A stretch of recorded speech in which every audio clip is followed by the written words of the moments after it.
하나님은 영이시니 예배하는 자가 영과 진리로 예배할지니라. 아멘.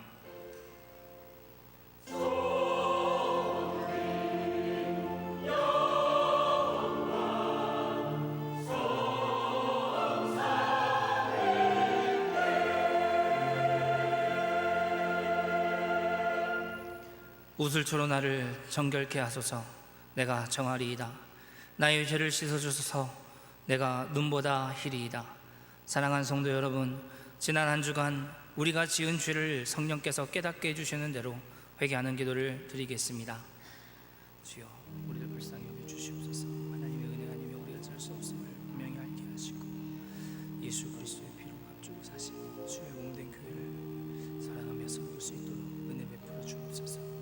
하나님, 그러나 우리가 이 주 동안 살아가면서 미움과 시기와 질투와 다툼으로 하나님 우리의 것을 더 나타내며 하나님의 말씀을 사모하기보다 세상 것을 사랑하고 그것을 쫓아 살아갔음을 용서하여 주시기를 원합니다.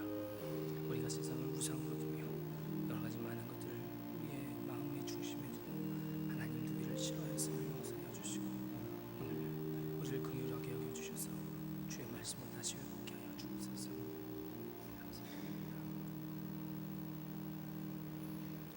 만일 우리가 우리 죄를 자백하면 저는 미쁘시고 의로우사 우리 죄를 사하시며 모든 불의에서 우리를 깨끗하게 하실 것이요, 하나님, 주께서 공고한 백성은 구원하시고 교만한 눈은 낮추신 줄 믿습니다.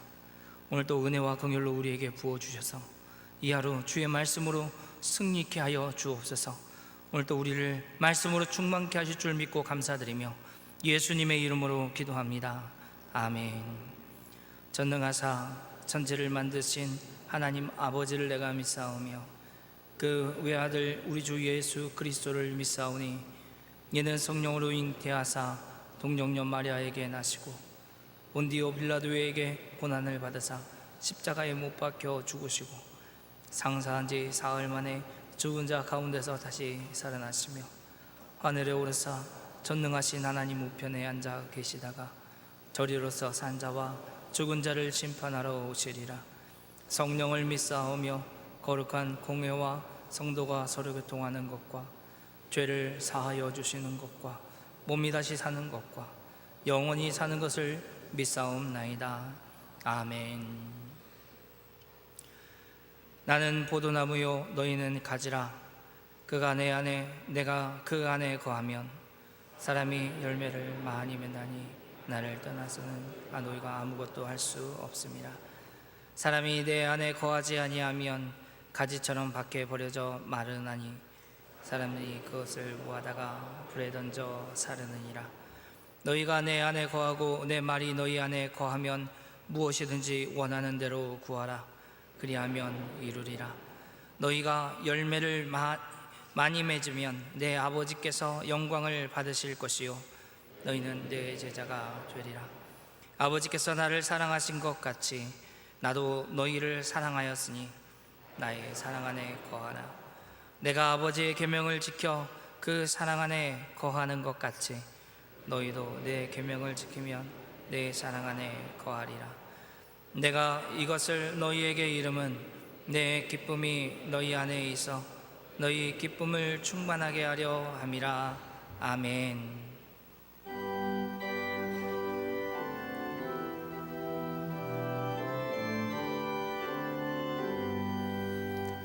이날은 주님 정하신 참 기쁜 날이세. 온전한 마음이 주 앞에 다 찬송하여라.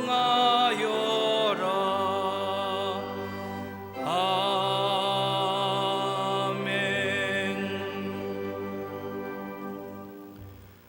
전능하신 하나님 우리 아버지, 이 시간 이렇게 하나님 앞에 나와 우리의 믿음을 가지고 하나님께 경배 드릴 수 있도록 우리를 구원하사 하나님의 자녀 삼으시고 이 자리에 나와 하나님께 영광 돌리게 해 주시니 감사합니다.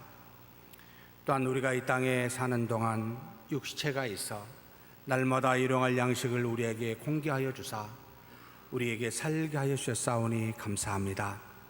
이 모든 것이 감사하여 하나님 앞에 하나님이 주신 믿음과 더불어서 우리에게 주신 물질 중에 일부를 11조와 감사와 선교와 여러 가지 목적 헌금으로 하나님 앞에 물로 드릴 수 있도록 허락하여 주셨사오니 하나님, 우리의 믿음은 받아 기뻐하여 주시고 우리가 드려지는 모든 물질들은 이 땅에서 하나님의 나라와 의가 구현되어질 수 있도록 지혜로운 자의 손에 맡겨 사용되어지게 하여 주옵소서. 특별히 하나님, 우리에게 주신 바 그 은혜에 우리가 잘못하여 시험에 빠지지 아니하도록 주신 물질에 감사하지만 물질을 추구하는 어리석은 자의 모습으로 살지 않게 하여 주시고 하나님 앞에서 보이지 아니하지만 하나님만 믿고 하나님만 의지하며 사는 우리 모두가 될 수 있도록 영적인 복으로 충만케 하여 주옵소서. 다만 주께서 우리에게 필요한 것이 무엇인지를 아시고 일용할 양식과 필요한 이 땅의 모든 것들을 허락하여 주사 우리의 걸음이 하나님의 영광을 드러내는 데 부족함이 없도록 주께서 복내려 주시옵소서. 이 시간에 하나님 앞에 머리 숙여 이 모양 저 모양으로 봉사하는 수많은 주의 손들과 발들이 있습니다. 주님께서 은혜 내려주시고 하나님의 영광이 가득 차게 하시며 그들의 봉사하는 손과 발들 위에 하나님의 지혜와 능력이 있어 그 영광이 충만케 하사 마음의 기쁨과 또 여러 사람에게 턱이 될 수 있도록 이끌어 주시옵소서. 이 시간 한 가지로 머리 숙인 우리 모두 안에 성령의 하나님이 계시오니 이 시간 하나님의 은혜로 우리 모두가 다 오래 다닌 자나 오늘 처음 온 자나 하나같이 은혜와 사랑이 충만할 수 있도록 역사하여 주시옵소서. 우리 주님 예수님의 이름으로 기도하옵나이다. 아멘.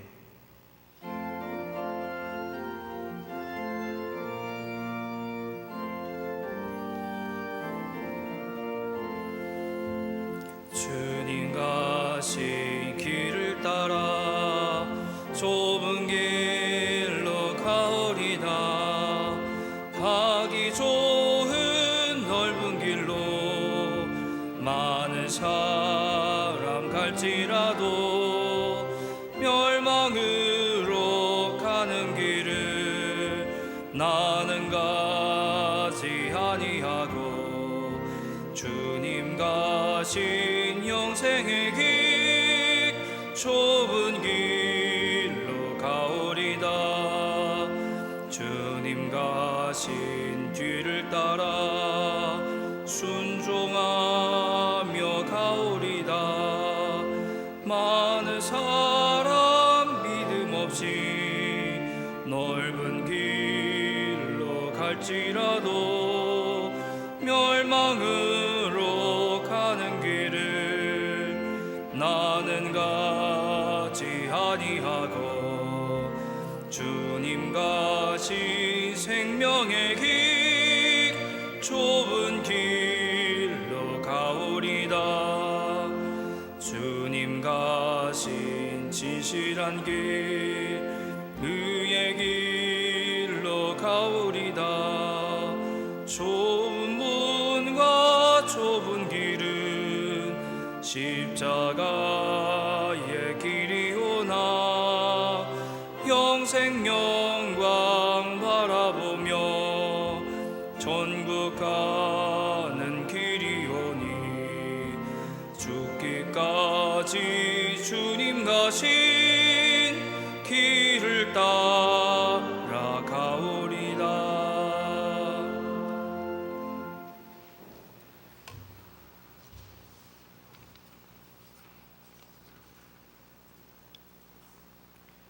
우리의 힘이 되신 전능하신 여호와 하나님 아버지, 주님의 이름을 저희들이 영원토록 찬양하겠습니다.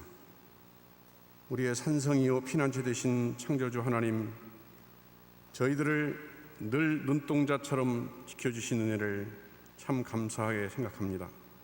주님, 저희들은 전적으로 부패했고 완전히 무능하며 전혀 소망이 없는 저희들입니다. 저희들이 하나님의 은혜로 하나님을 믿음으로 의롭다 하시고 주를 의지하며 천국 소망 가지고 살아가게 하심을 또한 감사합니다. 유례 없는 무더위 가운데서도 이만큼 건강을 지켜주시고 복되고 거룩한 날을 급을케 하사 살아계신 하나님을 아바아버지라 부르며 하나님께 예배할 수 있도록 은혜를 베풀어 주심을 감사합니다. 자비로우신 우리 하나님 아버지, 셀 수 없는 하나님의 은혜를 누리며 살지만 저희들은 헛된 일로 소란하며 그림자같이 다니며 누가 거둘지도 모를 재물 모이기에 급급하며 바빴습니다. 내 경험과 지식, 내 생각을 하나님 말씀보다 앞세우며 자행자제했던 허물과 죄를 용서하여 주시옵소서. 믿음 없는 저희들의 연약함과 교만함을 불쌍히 여겨 주시옵소서. 하나님 아버지, 열강의 틈바구니 속에서 고개하듯 살아온 이 나라의 민족을 지금까지 지켜주신 것은 하나님의 은혜입니다. 하나님, 우리가 힘이 있어서 해방된 것이 아니고 오직 하나님의 은혜로 일제의 압제와 전쟁의 아픔을 이길 수 있었습니다. 공의와 정의가 강물같이 흐르는 정직한 나라, 하나님의 은혜를 찬양할 수 있는 복된 나라가 되기를 간절히 기도합니다. 하나님 아버지, 무더위 속에 심신이 많이 지쳤지만 이제 시원함을 주셨으니 하반기 우리 교회가 계획한 여러 가지 일들을 말씀과 기도로 힘있게 감당하게 도와주시옵소서. 다음 세대를 위하고 교회의 공간 활용을 높이고자 추진하는 귀한 일에 은혜를 주셔서 오직 이 일은 하나님께서 하셨습니다라는 간증을 온 교우가 함께 할 수 있도록 도와주시옵소서. 주신 달란트대로 몸된 교회를 섬기는 여러 지체들에게 성령님 은혜 주시사 기쁨으로 맡겨진 일을 감당하게 하시옵소서. 전능하신 하나님, 육체적인 질병과 영적인 곤고함과 갖가지 많은 문제들을 들고 주 앞에 나왔습니다.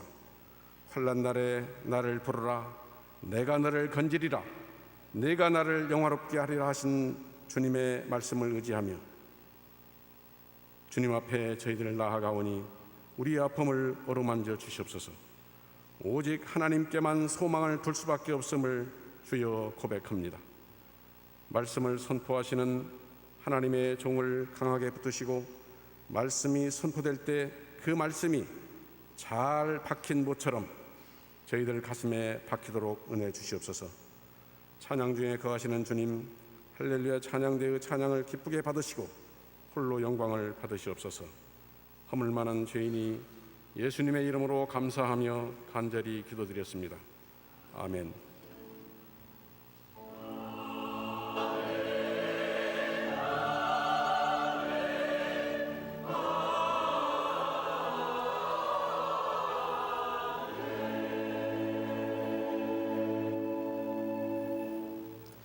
오늘 우리가 함께 보실 말씀은 요한복음 21장 18절부터 25절까지 말씀입니다.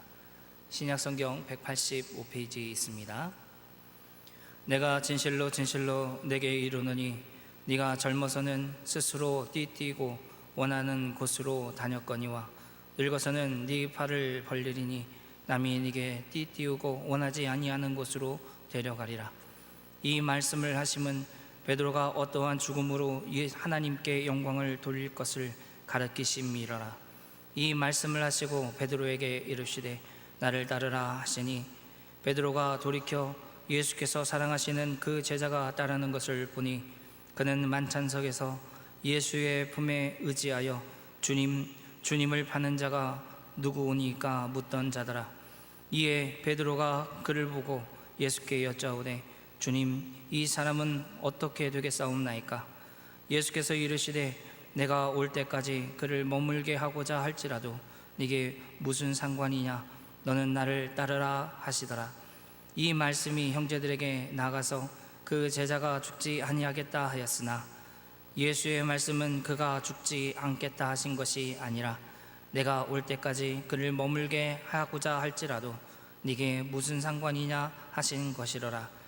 이 일들을 증언하고 이 일들을 기록한 제자가 이 사람이라.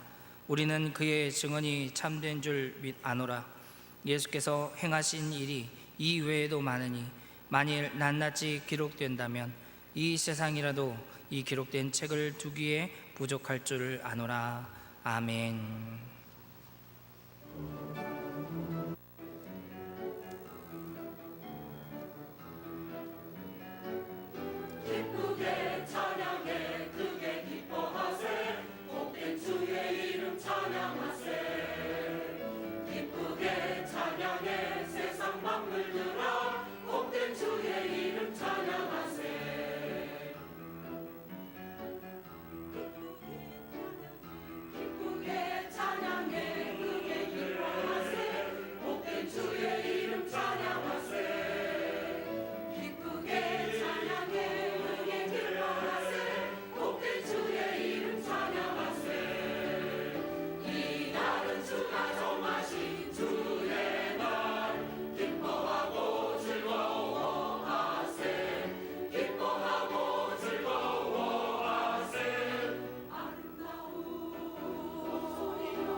아멘. 은혜로운 찬양, 우리 하나님께서 영광과 존귀를 받으신 줄 믿습니다.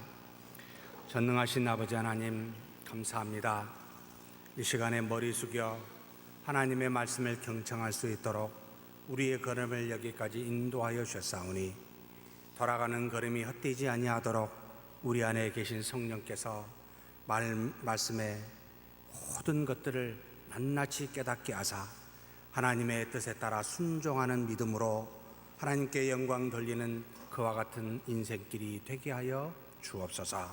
우리 주님 예수님의 이름으로 기도하옵나이다. 아멘.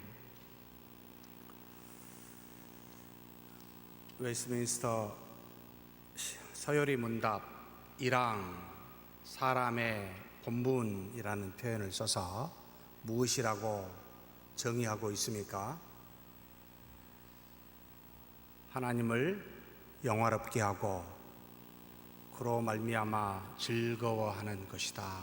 이 땅에서 믿지 않는 사람은 상관없습니다만 믿는다고 생각하는 저와 여러분은 그 하나님께 영광을 돌리고 무엇으로든지 믿음을 통해서만 가능하겠죠.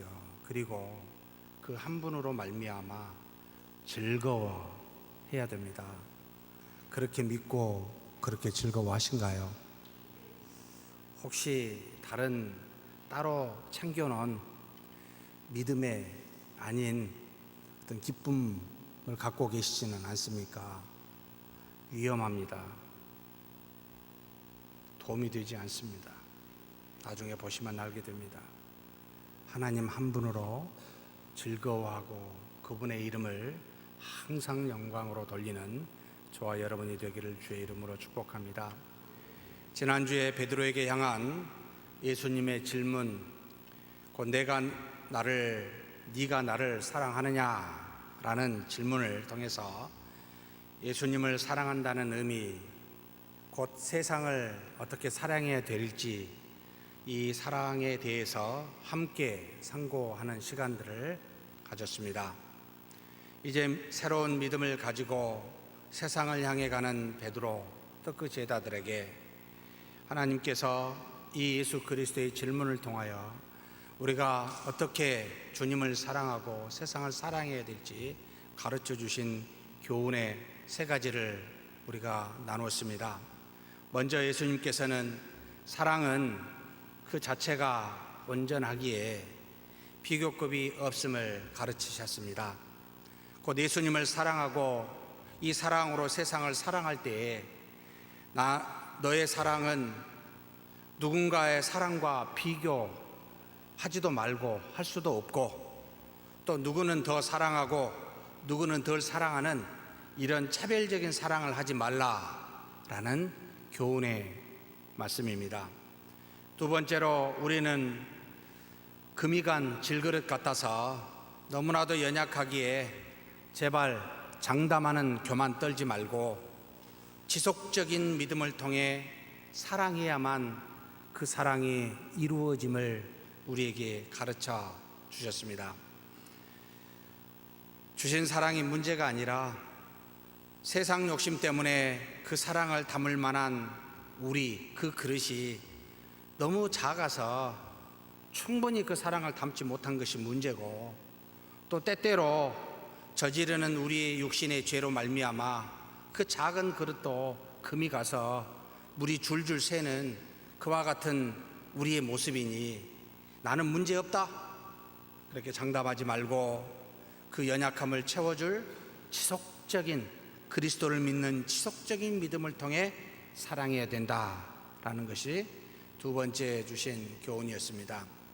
세 번째는 사랑 자체는 참 아름답지만 그러나 그 사랑의 궁극적인 목적은 사랑 자체가 아니고 곧 하나님의 사람들을 세우는 것임을 가르쳐 주었습니다. 사랑은 자신도 또 사랑하는 대상인 세상도 그 사랑으로 말미암아 아름답게 보이게 되지만 참 놀라운 기적 같은 일이지만, 그러나 그 사랑의 종착지는 그것으로 끝나지 않습니다. 만물과 내가 죽어지면서 사라져 버리지 않느냐. 그러니 그리스도께서 이 땅에 오심과 같이 택한 사람들을 부르시고 부르신 사람들을 말씀으로 양육하는 곧 하나님의 사람을 세우는 것이야말로 이 사랑의 종착지요 영원한 것이다 라고 세 번째 함께 은혜를 나누고 상고하였습니다. 그리고 오늘 읽은 본문은 이제 요한복음의 마지막에 해당이 됩니다. 우리 올해 주제가 혹시 무엇인지 아십니까? 옆에 너무 써 있어서 너는 나를 따르라. 제가 요한복음에 묵상집을 낸다면 제목을 나를 따르라 라는 제목으로 아마 낼 겁니다.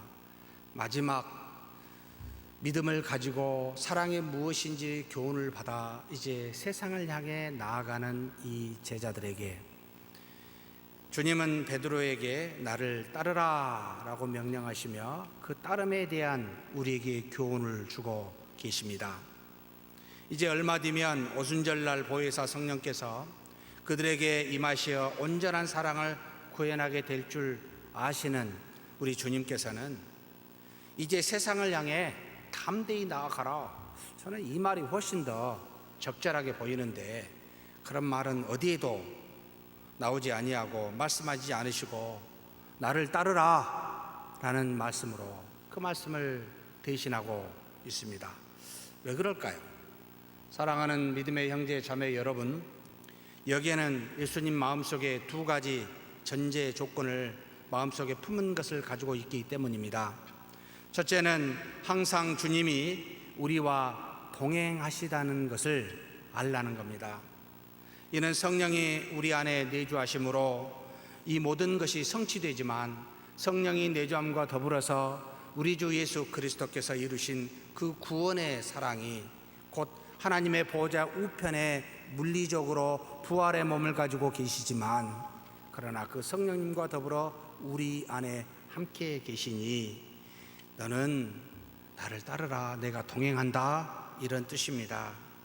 그리고 두 번째로 세상을 사랑하여 주의 사람들을 세우는 주의 일은 네가 하는 것이 아니라 동행하는 내가 하는 것이다 라는 것을 가르쳐 주시고 그걸 전제로 하고 있기 때문에 너는 따르라 나를 따르라 라고 말씀하고 있습니다.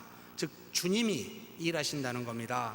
주님은 우리가 세상을 향해 나아갈 때 세상을 이길 만한 무기인 하늘과 땅의 권세를 우리에게 주시고 멀리서 바라보고 계실까요? 한 번도 그렇게 말씀하신 적이 없습니다.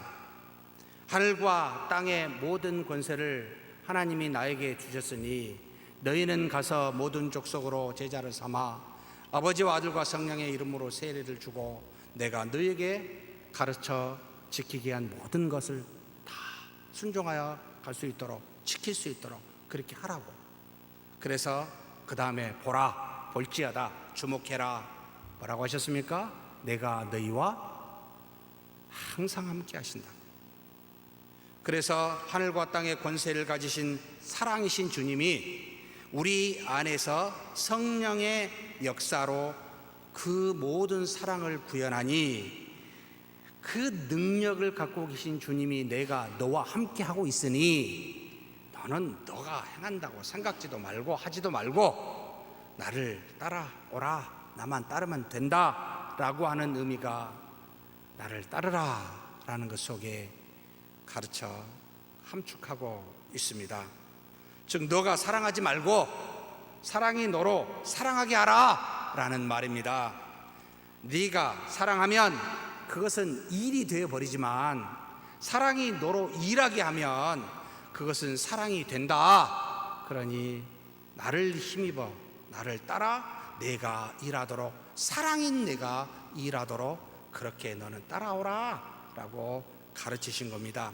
그래서 성경은 사도 바울을 통해 우리에게 이와 같이 증거하고 있습니다. 갈라디아서 2장 20절의 말씀입니다. 같이 한번 천천히 봉독하시겠습니다. 내가 그리스도와 함께 십자가에 못 박혔나니 그런즉 이제는 내가 사는 것이 아니요 오직 내 안에 그리스도께서 사시는 것이라.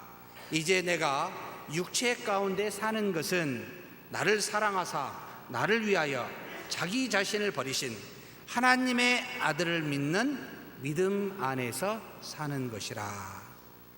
우리가 사는 것이 아니라 여러분 그리스도를 믿는 믿음, 내 안에 성령 안에서 사시는 그 그리스도, 그분을 믿는 믿음으로 사는 것이다. 그러니 그렇게 인도하는 주님을 제발 따라오라, 네 마음대로 하지 말아라, 이런 뜻이 포함되어 있습니다. 그러므로 그리스도를 따라간다라는 말은 곧 믿음으로, 그리스도를 믿는 믿음으로 산다라는 말입니다.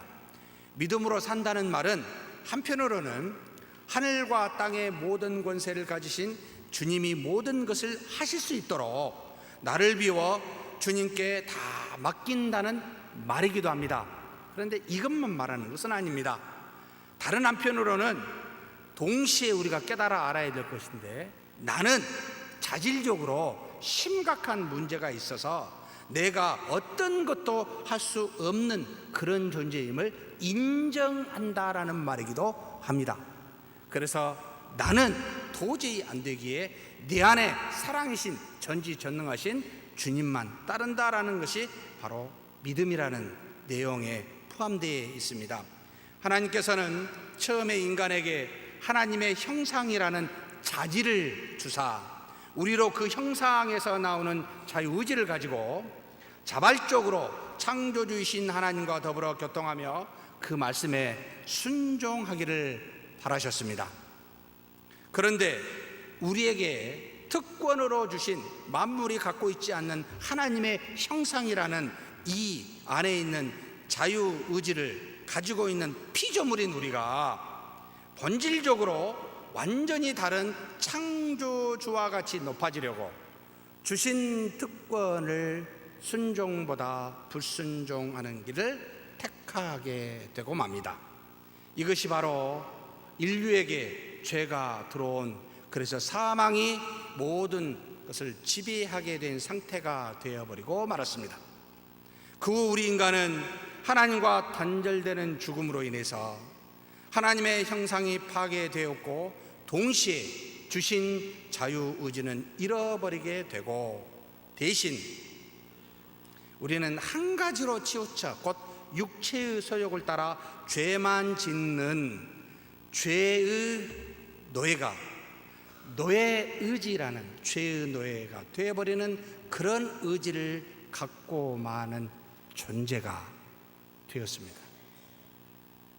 그래서 이 타락한 인류에게는 더 이상 자질적으로는 하나님의 뜻에 순종할 만한 능력이 없게 되었고, 오직 자신의 자질로 나가기만 하면 하나님의 뜻과는 상관없는 자신의 뜻만을 생각하고 나아가는, 곧 영과는 상관없는 육체의 관계에 된 죄만을 짓게 되는 그런 죄인이 되어버렸습니다. 그래서 이제 오직 하나님께서 제시하신 곧 유일한 구원의 도요 은혜인 예수 그리스도를 믿는 길 외에는, 그리스도께서 십자가에 속량하사 우리의 죄를 사하시고 성령을 통하여 우리의 영과 연합한 회복된 우리 영이 새로운 피조물이 된 뒤로는 이와 같은 이 길을 따르지 아니하고서는 다른 길 없이 선과 의가 나올 수가 없게 되었습니다. 그래서 우리는 그리스도를 통해 주신 은혜인 이 믿음이 없이는 결코 선과 의를 행할 수 없기에, 하나님이 주신 은혜로만 선과 의가 가능하기에 우리는 그제서야 은혜의 의지라는 말을 써서 하나님을 통하여 하나님의 뜻을 이룰 수 있는 존재가 되었습니다. 우리의 자질에서는 타락한 본성으로 인하여 항상 믿더라도 자질을 근거해서 뭔가를 하게 된다면 이제는 죄를 짓게 되고, 그래서 우리는 주신 은혜 믿음으로만이 오직 선이 나올 수밖에 없기에 우리가 너무나 잘 아는 히브리서 11장 6절 말씀, 믿음이 없이는 하나님을 기쁘시게 할 수 없다라고 그렇게 사도 바울이 우리에게 증거하고 있습니다. 믿습니까? 그렇다면 분명합니다. 제발 자신을 근거한 그 어떤 것을 여러분 의지하게 되면 무엇이 나오겠습니까? 100% 99%가 아니라 100% 죄입니다. 그러나 하나님만 의지하여 믿음으로 나오면은 뭐가 되겠습니까? 0.1%라도 죄가 있겠습니까? 없습니다. 이것이 우리에게 가르쳐준 진리의 여러분 교리입니다. 그러므로 사랑하는 믿음의 형제 자매 여러분, 내가 주인이 되어서 내가 믿음이나 소망이나 사랑을 가지고 그것들을 부린다고 여러분 착각하지 마시기를 부탁드립니다. 그것은 더 이상 믿음도 소망도 사랑도 되지 않습니다. 아마 해보시면 알 겁니다. 그것은 나의 자질에서 나오는 선을 가장한 죄뿐임을 아셔야 합니다. 그러므로 믿음과 소망과 사랑이 나를 부려야 합니다. 곧 믿음과 소망과 사랑을 주신 주님이 나의 죄인이 되고 내가 그분의 종이 되어야만 우리는 그분의 말씀의 능력인 바로 사랑, 믿음, 소망들이 다 온전하게 증거된다, 열매 맺는다 이 말입니다. 그래서 칼빈은 이렇게 표현합니다. 믿음과 소망과 사랑은 하나님이 주신 은사라고요. 우리에게서 나올 수가 없으니 하나님이 주셔야만 가질 수 있는 것들이니 이 모든 것은 하나님이 주신 은혜로운 선물이라고요. 그래서 자랑할 수가 없습니다. 하나님이 주셨기 때문입니다. 그러므로 자질에서 나오는 수고와 노력과 애씀이 인간의 눈으로는 가상하게 보일지 모르지만 이것 또한 죄입니다. 죄라고 말하지 않을 수가 없습니다. 오직 믿음에서 나오는 사랑의 수고여야 여러분 하나님이 기뻐하시는 바로 의가 됩니다. 그래서 주님께서는 베드로에게 나를 따르라 라고 하는 말은 이와 같은 내용들이 함축하여 우리에게 가르치고 있습니다. 그런데 베드로에게서 나타난 것과 같이 주님을 따라 믿음의 길을 가는데 쉽게 우리가 우를 범할 수 있는 것이 적어도 3가지가 있어 오늘 본문을 통해 가르쳐주고 계십니다. 먼저 주님을 따르는 사람 중에는 자신의 의지와 뜻이 강한 열정적인 청년과 같은 사람이 있는데, 이들은 스스로 원하는 곳에서 원하는 일을 하는 우를 가지고 있으니 그걸 지적하고 있습니다. 바로 21장 18절의 말씀입니다. 내가 진실로 진실로 내게 이르노니 내가 젊어서는 스스로 띠띠고 원하는 곳으로 다녔거니와 늙어서는 내 팔을 벌리리니 남이 내게 띠띠우고 원하지 아니하는 곳으로 데려가리라. 여기서 스스로 원하는 세 아우톤이라는 표현을 썼는데 너 자신이라는 겁니다. 세는 너요, 아우톤은 스스로 또는 그라는 건데 내 자신을 의미합니다. 조금 더 강력한 표현이지요. 너 자신이 원하는 곳에 가서 원하는 일을 한다. 마치 젊은이들이 하는 것과 같이.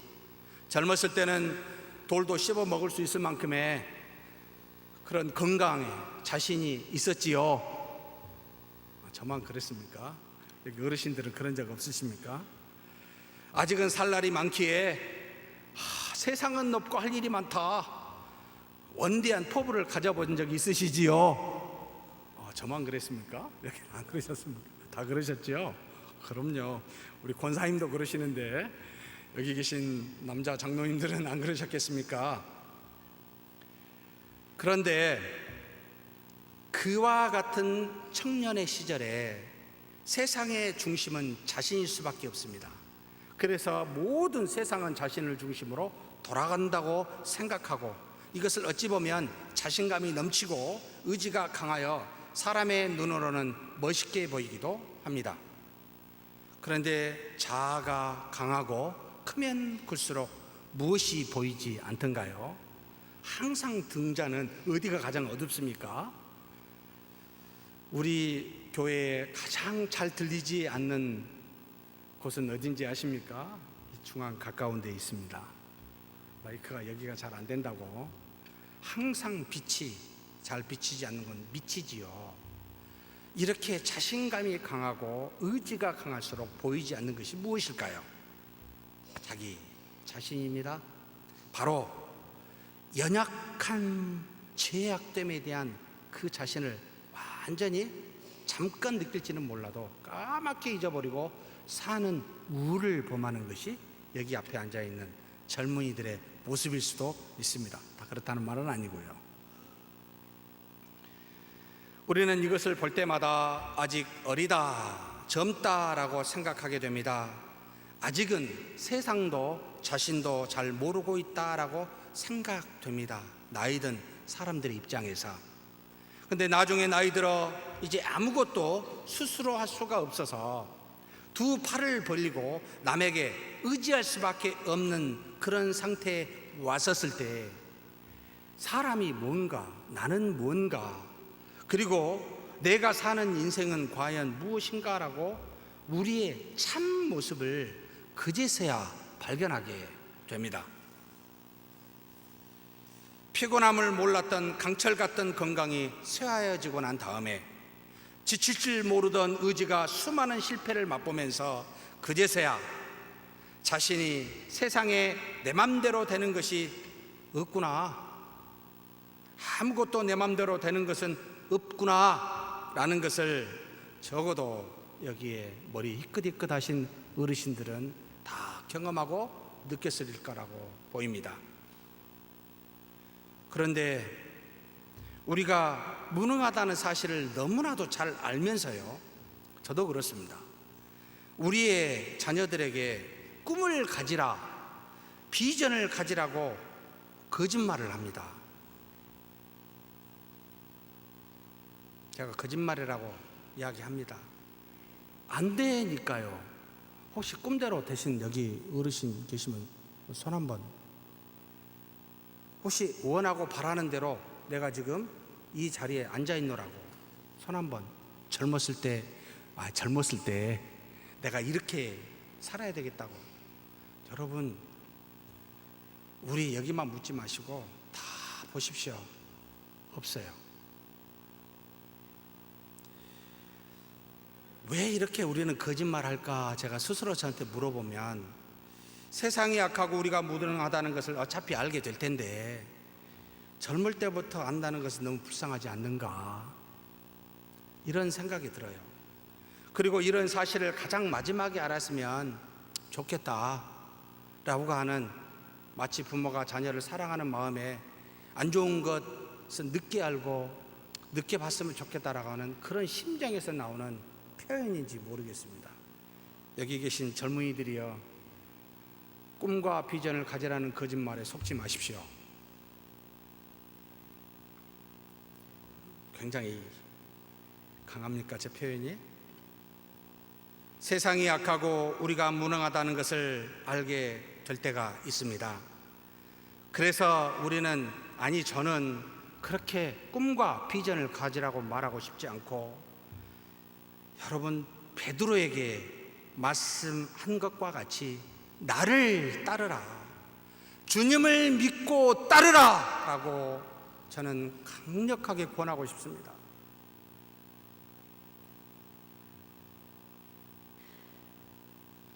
요한복음 21장 19절에 이 말씀을 하심은 베드로가 어떠한 죽음으로 하나님께 영광을 돌릴 것을 가르치심이로라.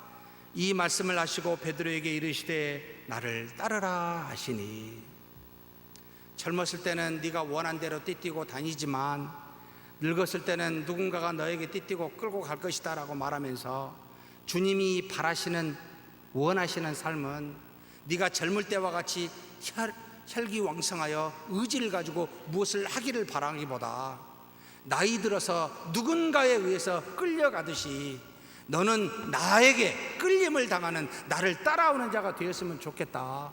그래서 뭐라고 말합니까? 베드로가 어떠한 죽음으로 하나님께 영광 돌릴 것을 가르치심이라라. 비록 내 뜻대로 가는 것이 아니지만, 하나님의 뜻대로 가는 것이지만, 그것이 나중에 베드로와 같이 순교의 죽음을 당할지라도 이것이 하나님께 영광을 돌리는 길이다 라고 사도 요한을 통해 이 베드로의 모든 순교를 목도한 이 사도 요한을 통해 미리 증거하여 주십니다. 하나님께 영광을 돌리게 되는 그걸 가르침이라고요. 그래서 사랑하는 젊은이들이시여, 목적이 이끄는 대로 삶을 사는 것이 아니라 주님이 이끄시는 대로의 삶을 사는 여러분이 되시길 주의 이름으로 축복합니다. 그 길이 무엇인지 모르겠습니까? 그렇다면 여러분 기도하십시오. 꾸짖지 아니하시고 주시는 주님께 여러분 지혜를 구하십시오. 야고보서 1장 5절에 너희 중에 누구든지 지혜가 부족하거든, 하나님의 뜻을 모르겠거든, 모든 사람에게 부이 주시고 꾸짖지 아니하시는 하나님께 구하라. 그리하면 주시리라. 여러분, 반드시 정한 때에 알려주십니다. 무엇을 해야 될지 고민하지 마시고 기도하십시오. 대신 제발 세상에서 말하는 꿈이라고 하는 것을 쫓지 마십시오. 사랑하는 성도 여러분, 어린아이처럼 내가 원하는 곳에서 내가 원하는 일을 행하여서 나의 영광을 추구하지 마시기를 부탁드립니다.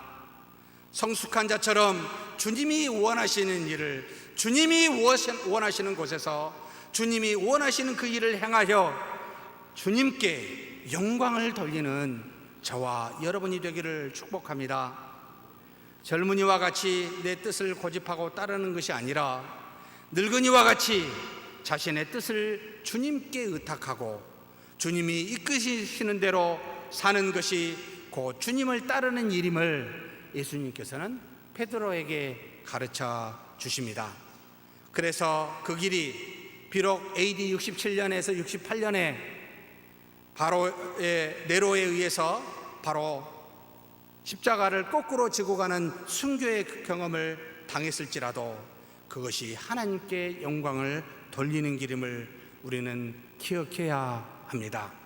그러므로 사랑하는 성도 여러분, 교회에서 직분을 맡아 하나님의 일꾼으로 일할 때는 내 소견에 좋은 대로 내 뜻을 따라 내가 원하는 곳에서 일하는 것이 아니라 주님이 이끄시는 대로 주님의 뜻을 따라 주님께 영광 돌리는 그와 같은 여러분 순종이 있기를 축복합니다.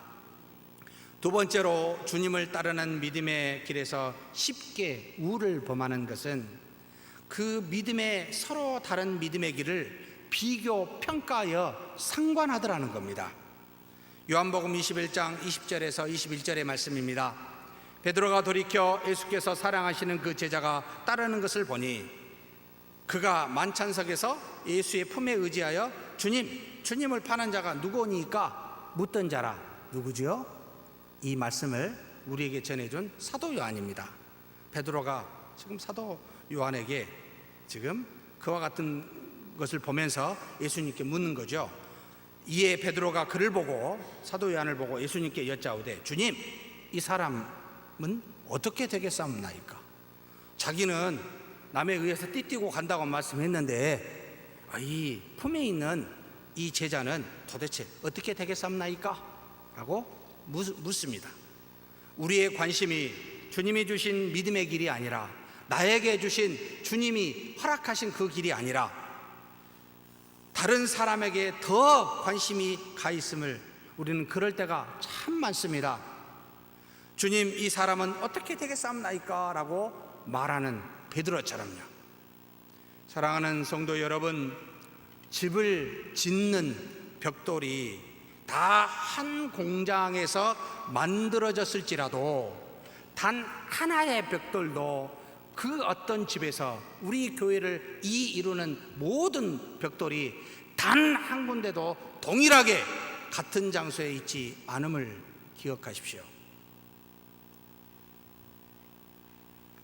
다시 말하면 주님을 따라 하나님을 향해 가는 믿음의 길은 다 같을지라도 그 목적과 향하는 방향은 같을지라도 그러나 각각에게 주어진 믿음의 종류에 따라 역할은 너무나도 다릅니다. 우리 사람의 수만큼 다릅니다. 같을 수가 없습니다. 그러니 주님을 향하여 함께 걸어갑니까? 하나님의 나라의 집을 함께 짓습니까? 주님의 나라와 함께 동행하며 갑니까? 그러면 그곳으로 그만 족하여 더 이상 우리 자신의 사명 믿음의 길과 비교하지 마십시다. 상관하여 비교하고 평가할 바가 아님을 주님께서는 베드로에게 분명하게 가르치십니다. 22절에 뭐라고 이야기합니까? 예수께서 이르시되 내가 올 때까지 그를 머물게 하고자 할지라도 내게 무슨 상관이냐? 너는 나를 따르라 하시더라. 이것을 베드로가 오해해가지고 얘는 죽지 않고 살리는 모양이다 이렇게 이해하게 됩니다. 여러분, 그 말이 아니라 무슨 상관이냐?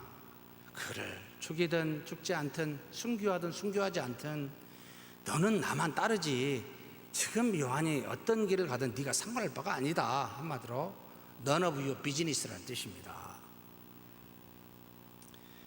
그를 어떻게 사용하시든 그것은 주인의 소관이니 너는 상관하지 말라라는 말입니다. 건강한 사람은 건강한 대로, 약한 사람은 약한 대로, 있는 사람은 있는 대로, 없는 사람은 없는 대로, 머리를 쓰는 사람은 머리를 쓰는 대로, 몸을 쓰는 사람은 몸을 쓰는 대로 하나님께서 주신 직분과 사명과 그 믿음의 분량에 따라 그렇게 알아서 사용하시는데 도대체 내가 뭔 상관이니? 라고 지금 이렇게 베드로에게 묻는 겁니다.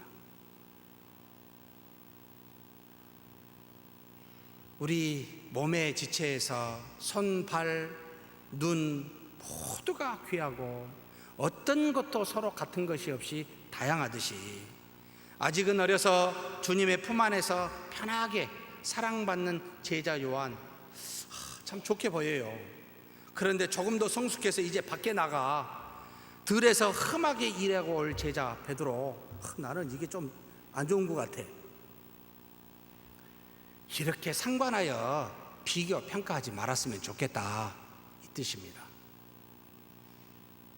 다른 사람에게 주신 사명은 다르기에 그것을 보지 말고 너는 나를 따르는 일에 집중하라 라는 권면이지요. 사랑하는 성도 여러분, 교회에서 모두에게 주시는 사명과 직분은 공적인 것으로 사사로이 여기지 마십시오. 다 주님으로부터 말미암았기에 참으로 귀하고 소중합니다. 그리고 모두가 다 다릅니다. 저와 같은 목회자들은 말씀과 기도에 전무하여 교회의 모든 영적인 일에 목숨을 걸라라고 부르심을 받은 주의 종들입니다. 또 시무장로들은 교회의 모든 행정을 관리 감독하고 교인들의 영적인 일들을 돌아보는 그와 같은 사명을 주신 주의 종들입니다. 또 안수집사와 권사들은 교회의 모든 부서에서 교회에 속한 신자들을 돌아보아 예배나 교육이나 전도나 선교나 다양한 그런 교회의 목적에 맞는 그 부서에서 구제에 빠지지 않도록 공정하게 봉사하는 일을 하도록 부르심을 받은 주의 또한 종들입니다. 그런데 이 모든 직분들은 서로 존중해야 되지 않겠습니까?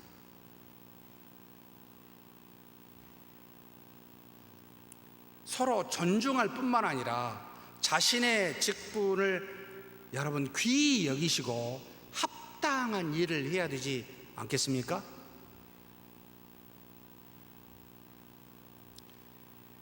혹 다른 직분을 가진 자가 부족하게 보이신가요? 어떻게 해야 될까요?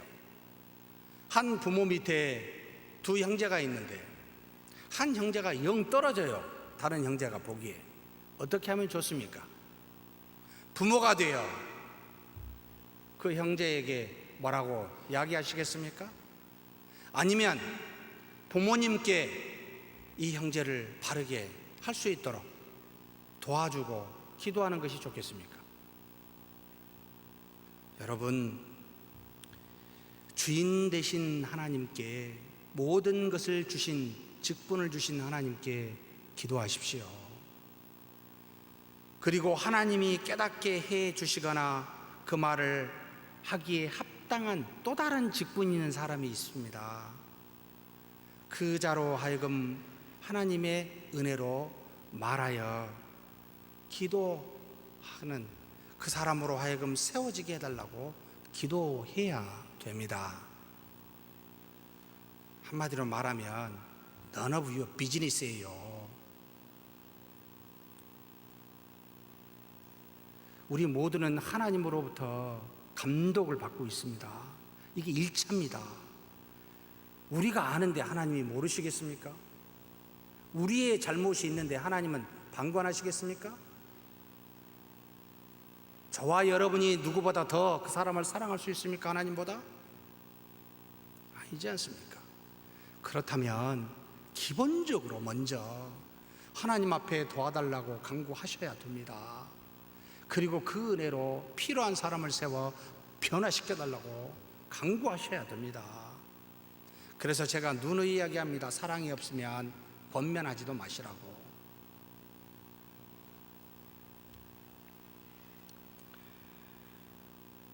우리 각자는 자신의 영적인 사명에 전념하고 주어진 직분을 따라 합당하게 행하는 저와 여러분이 되었으면 좋겠습니다. 그러길 주의 이름으로 축복합니다. 세 번째로 믿음의 길에서 쉽게 우를 범하는 것이 있습니다.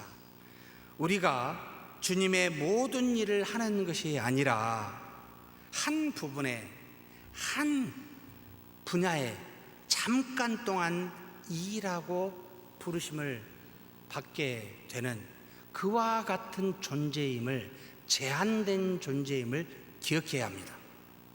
요한복음 21장 25절 말씀에 이와 같은 놀라운 교훈이 안에 숨어 있었습니다. 마지막 절입니다. 같이 한번 읽겠습니다. 예수께서 행하신 일이 이 외에도 많으니 만일 낱낱이 기록된다면 이 세상이라도 이 기록된 책을 두기에 부족할 줄 아노라. 이 기록된 책은 뭘 말하죠? 성경입니다. 성경은 예수 그리스도의 모든 것을 낱낱이 기록하고 있는 건가요? 아닙니다. 부족합니다. 그럴 수가 없습니다. 우리에게 구원의 도에 대해서 가장 분명하고 반드시 있어야 될 내용에 대해서 성령께서 감동으로 하나님의 택한 자들에게 기름 부으사 우리에게 전하여 준 말씀입니다. 성경도 여러분 하나님의 모든 일을 다 기록하여 우리에게 말하고 있지 않습니다. 하물며 우리가 받은 사명으로 내가 일을 시작해서 끝까지 다 할 수 있다고요. 이게 가능한 생각일까요? 사랑하는 믿음의 형제 자매 여러분, 우리는 이 땅에서 신이 아닙니다. 영원하신 신을 믿고 있는 하나님의 자녀들입니다. 하늘에 있는 영원하신 신성에 참여하게 될, 그리고 하나님의 나라를 유업으로 받아 살게 될 하나님의 자녀들입니다. 그런데 우리는 이 땅에서 영원하신 그 신성에 참여하는 하나님의 자녀들이지만 아직은 유한한 존재들입니다.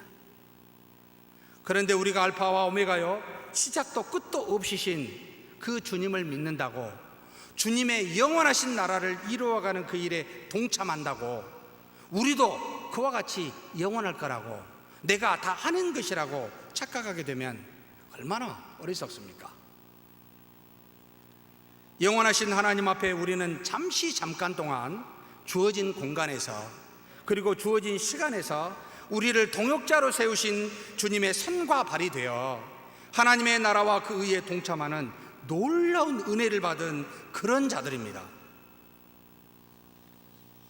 우리에게는 시작도 끝도 있는 유한한 존재라는 것을 우리는 기억해야 합니다. 비록 하나님의 나라와 의의 길은 영원할지라도 우리에게 주어진 사명은 유한한 줄 알고, 여러분 그것에 감사하며 그것을 기뻐하며 그 몫을 감당해야 합니다. 주님도 뒤에 오실 성령님의 하나님께서, 성령의 하나님께 성취하신 구원의 모든 일을 직접 적용치 않으시고 다 맡기심으로, 그래서 40일간만 계시다가 올라가시고 7일 뒤에 성령을 보내사 그 모든 일을 감당케 하셨습니다.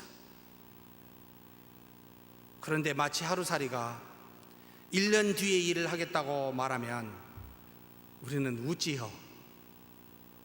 하나님 앞에서 하나님을 웃기게 하지 마십시다.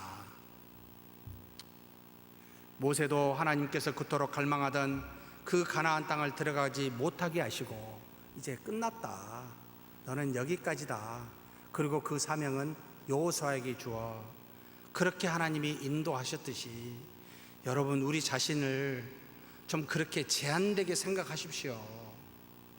교회는 우리의 어떤 뜻을, 우리의 생각을 이루고 성취하는 장이 아닙니다. 교회는 하나님의 영광을 드러내는 장입니다.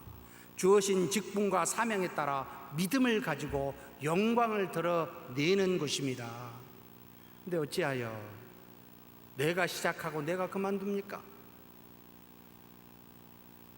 주님을 따른다는 말은 결국 멈추라 할 때 멈출 줄 아는 것임을 알아야 한다, 이 말입니다. 여러분 주님께서도요 그렇게 하셨어요. 누가복음 21장 37절의 말씀입니다. 같이 한번 읽겠습니다.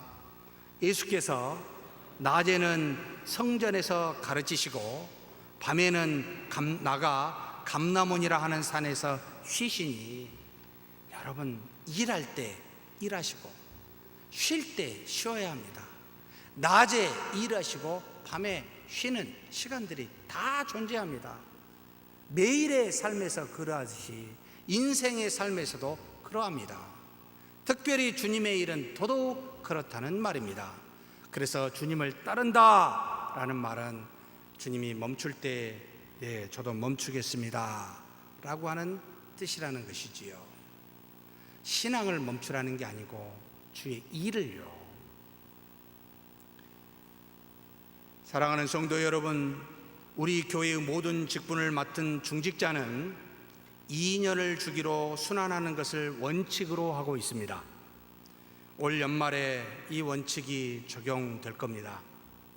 그 이유는 왜 중직자들에게 2년씩 순환하여 옮기게 되느냐라고 하는 이유는 두 가지가 있습니다.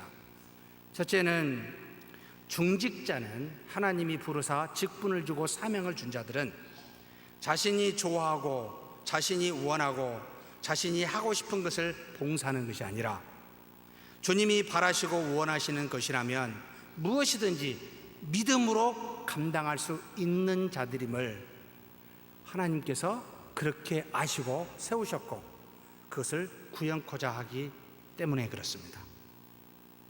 두 번째는 평생에 몸담고 신앙생활해야 될 우리 서문교회에서 중직자로 부르심을 받았으면 이제 여러 일들을 봉사하여 돌아봄으로 한 곳에서만 역사하는 하나님의 은혜만 맛보지 마시고 곳곳에서 역사하시는 하나님의 그 은혜가 얼마나 크고 다양한지를 경험케 하여 그래서 더 큰 주의 일꾼을 여러분 만들고자 성숙해 하고자 하는 뜻이 있어서 그와 같이 2년의 원칙을 만들었습니다. 제가 이렇게 말씀을 드린 이유는 기도하여 하나님 앞에 세운 중직자들은 여러분 그 원칙에 따라 주셨으면 감사하겠습니다. 믿음으로 하기 때문에요. 믿음으로 하기 때문에 주께서 하시기 때문에 주님을 따라가는 길이기 때문에요. 우리 뜻이 아니기 때문에 그렇습니다. 그래서 무슨 일이든지 하라면 하고 멈추라고면 멈추는 그런 저와 여러분이 되기를 주의 이름으로 축복합니다. 하나님 아버지 감사합니다. 주님을 따르는 길에 참 우리가 많은 우를 범합니다. 청년처럼 내 자신이 스스로 하고자 했던 그와 같은 어리석음을 버리게 하시고 오직 주님께 붙잡힌 바 되어 주님을 따르는 자 되게 하여 주시옵소서. 또 이 땅에 살아가면서 우리가 다른 종류의 사명과 믿음과 비교하여 다른 사람을 상관하는 어리석음을 범치 않게 하여 주시고 오직 나에게 주신 사명을 귀히 여기사 이것에 집중하여 하나님께 영광 돌리는 우리가 되게 하여 주옵소서. 또 살아가는 동안 주님을 따를 때 주님이 일하면 일하게 하시고 주님이 쉬면 쉴 수 있는 멈출 수 있는 그런 우리도 되게 하사 하나님의 마음을 시원케 하고 하나님을 기쁘시게 하는 우리 모두가 되게 하여 주옵소서. 우리 주님 예수님의 이름으로 기도하옵나이다. 아멘.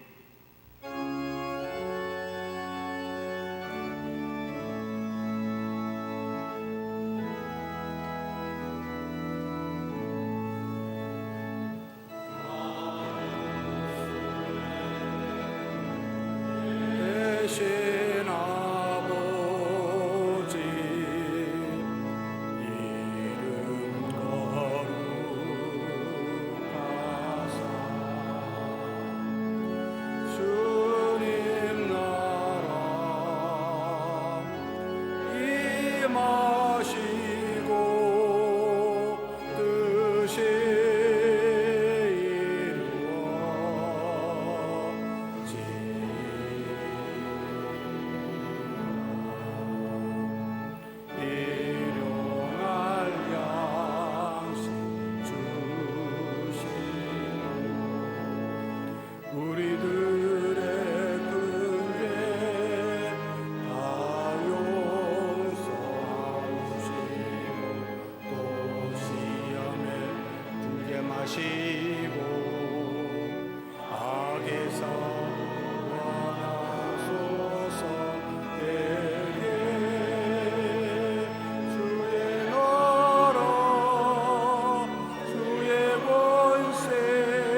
여호와는 내게 복을 주시고 너를 지키시길 원하며 여호와는 그 얼굴을 내게 비추사 은혜 베푸시기를 원하며 여호와는 그 얼굴을 내게로 향하여 드사 평강 주시기를 원하노라.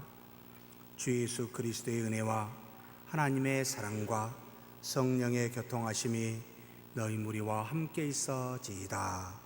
아멘.